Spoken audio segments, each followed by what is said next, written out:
Hello, my name is Lance and I'm with Street Bishops Ministries, and this is another video in the series on um, starting your ministry. Now, we've done individual, one-off videos where we kind of packed everything into one, but this is a series. It's going through piece by piece on how to think about and develop and run and do an analysis of your ministry. But the purpose of this particular video is to talk about the name of your ministry. And I sigh when I talk about the name of the ministry, because folks get so wrapped up in their own ego and identity and some flowery Jesus-y name that they want to name their ministry, that they forget the fact that one of the ways that your ministry is best spread is by word of mouth and on the internet.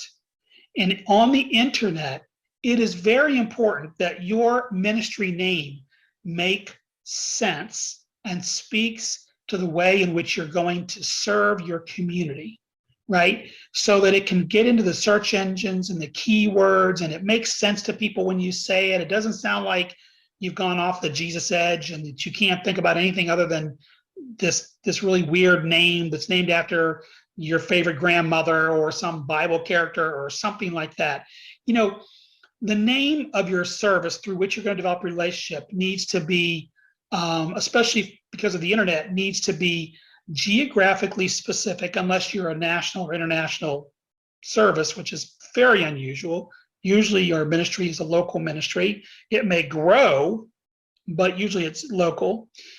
But let me give you an example of some good ministry names and why they're good, and some really bad ministry names and why I just don't advise it, okay?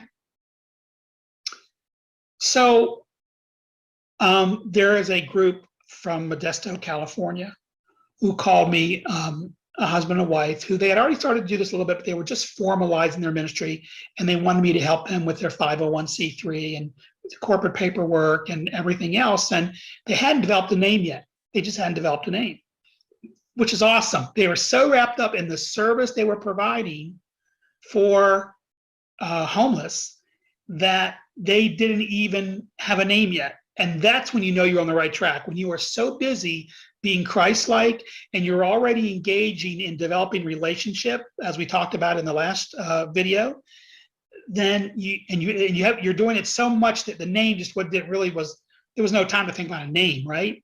That's beautiful, because you're in the opposite position of those people who are all about the name of the ministry, the name, but they have no vehicle, no way to apply their ministry in a very real way, because they're hung up on the name. And so I asked them, I said, what area do they serve? They say, and I said, where are you? They said, we're in Modesto. I said, is that the area you serve? They said, yes, Modesto. And I said, what do you really want to do? They said, we really want to be a food bank. You know, we want to serve food and be a food bank. And so I'm trying to do this by memory. So if you're the group and I'm giving the information wrong, it doesn't matter, because it's the example that's most important. But I believe you guys wanted to be a food bank. And so they just named it something like Modesto Food Bank, or, Modesto Home Services. I forget exactly what it was. But the point is that it was to the point, and it was unmistakable about what the mission, what the ministry of the group was doing. They were in Modesto, California, and they were providing food services or housing services. I believe it was food services. And they called it Feeding Modesto. That's exactly what they called it. I remember now, Feeding Modesto. Now, that's Christ-like. That is relationship-oriented. That is to the point. It is geographically beautiful. Where are these people from? Modesto, California. What are they doing? They're feeding those who are hungry. What's the name of the ministry? Feeding Modesto. And it was just brilliant. I mean, it was really great. And then, of course, the reason I came up with the name was, I'm good at doing this, and you need to reach out to me and ask me, please, please, please, please, get my help with this. I can really speak into your life and into your vision and help you name yours. But because I was on Google, because any name we came up with needed to be available in Google and needed to be available in the California corporate you know, because they wanted to do the corporation name because they're going to do the 501c3.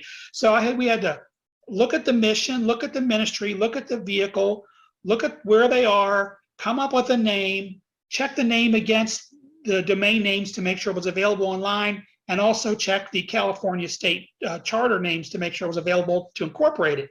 And we did all that. We got them all wrapped up. We had the corporation stuff and everything done in a couple of days. In a couple of weeks, we had their 501c3, and they were off to the races. Now, they were already off to the races. What we did was we formalized it because they were growing, and the amount of food and money that was coming in was getting to a level where people wanted tax receipts. They wanted a lot of things, and we wanted to get that going. So they invested the $500 in fees for corporate domain name. I didn't charge them a penny. You know, the 501c3 is the most expensive. I think that's $350, $375. So they invested all those fees, but the name came out of who they are, where they are, and what they do, feeding Modesto, because that's what they were doing. And so that's a great name. You know, a name like Grandpa's Kitchen, I don't know, you know, or, you know, St. Peter Awake or something. You know, I hear they sound interesting names, but when it comes to doing the work of building a Christian ministry that's going to be effective from day one, you got to name it something that makes sense, people. And the best way to do that is look at the geography. What town are you in? What city? What county do you serve? So that's what you want to think about when you're you know, coming up with your name. Be practical, be smart, be geographic, be exact. Make it so that when you say your ministry name, it's not important that you say the word Jesus or you say Christian or anything like that, because you want to tell the story of Jesus through the relationship. You want to develop the relationship through the ministry. And the ministry needs to be something that you can spread the word easily amongst people of all faiths, because you want everybody coming in, right? You want to be able to minister to everybody. So make it like Feed Modesto. Make it short and simple and clarified. My ministry is Veteran Today. It's a veterans service organization. We run it in a very Christ-based way, but it doesn't say Christian. And we've been around for 20 years, and we have really served hundreds of thousands of people, honestly. And you would never know that we were out, you know, preaching the gospel based on our name. Our name develops the relationship, and the relationship then carries the story of Christ. So if you need help in developing your name, please, please, please reach out to me. You can reach me, secretary@streetbishops.com. And you can or go to the website and send me an email. You know, however you want to connect with me, but let me help you with your ministry name, and let's get that right, and let's have it make sense, okay?